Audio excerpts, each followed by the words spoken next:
Ang alibughang anak, sinabi pa ni Jesus, isang tao ang may dalawang anak na lalaki, ang wika ng bunso, ama, ibigay na po ninyo sa akin ang mamanahin ko, at binahagi sa kanila ng ama ang kanyang ari-arian. Pagkalipas ng ilang araw, ipinagbili ng bunso ang kanyang ari-arian at nagtungo sa malayong lupain. Taglay ang buo niyang kayamanan at do'y nilustay na lahat at sa diwastong pamumuhay.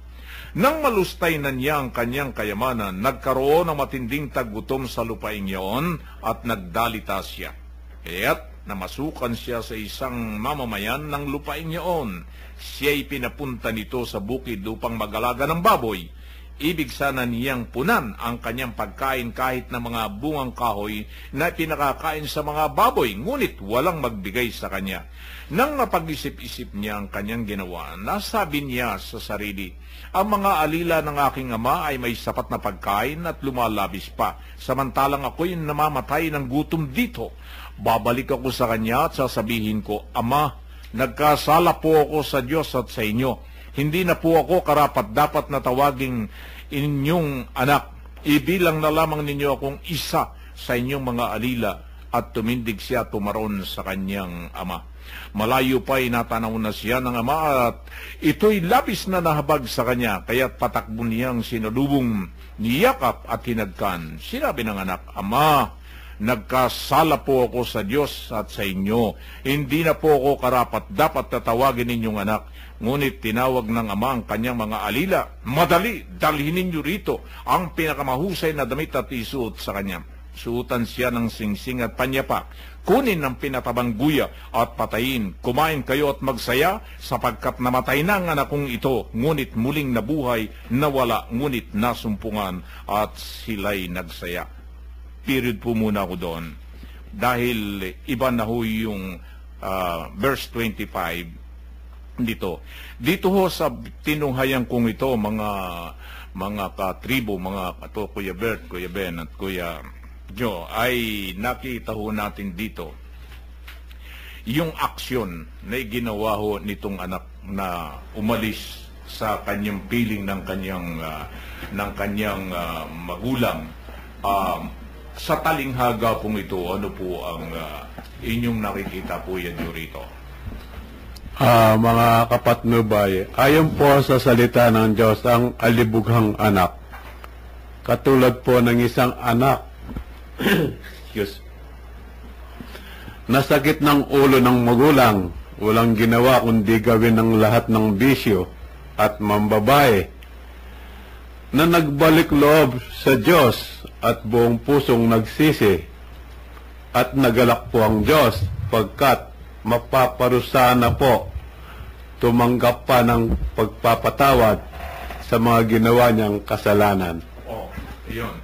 Yung pagpapatawad, yun ang pinaka-importante ho dito na nakikita ho natin dito sa binasa ko ang alibughang anak. Ito, palasak na palasak ito, Kuya Bert, di ba?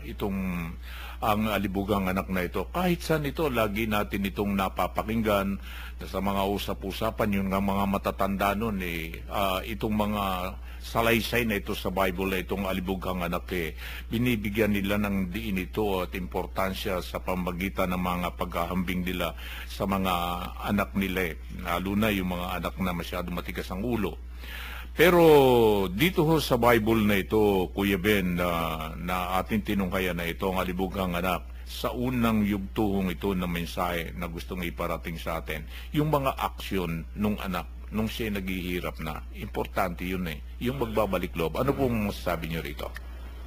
Una po, tingnan muna natin yung mga karakter. Kasi ito isang kwento o isang talinghaga ng ating Panginoong Hesus na kinakailangan bigyan natin ng diin. Yung karakter dito ay yung anak at yung ama. Ang ama ay ipinalalagay na ito yung Diyos. At yung anak, tayong mga kanyang kinapal. Kailangan po makita muna yung dalawang bahaging ito. Karaniwan talaga tayo ay naging makasalanan.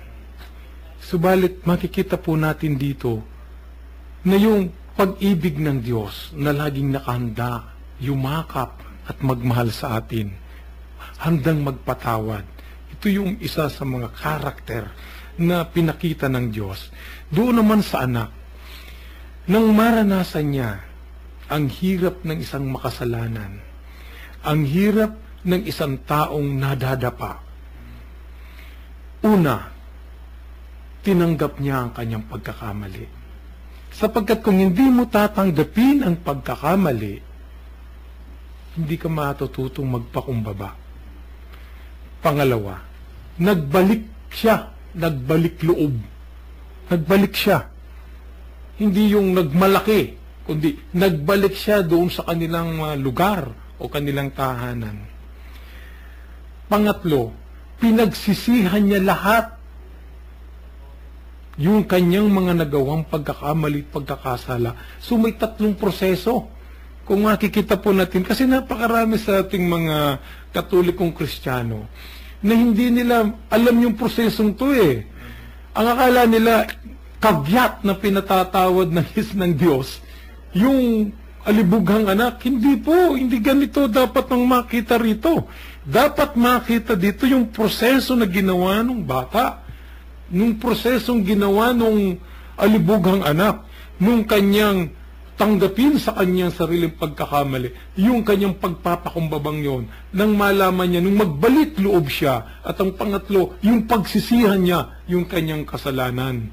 Dahil sa tatlong ito na ipinakita nung anak, nakita ang sinseridad nung ama.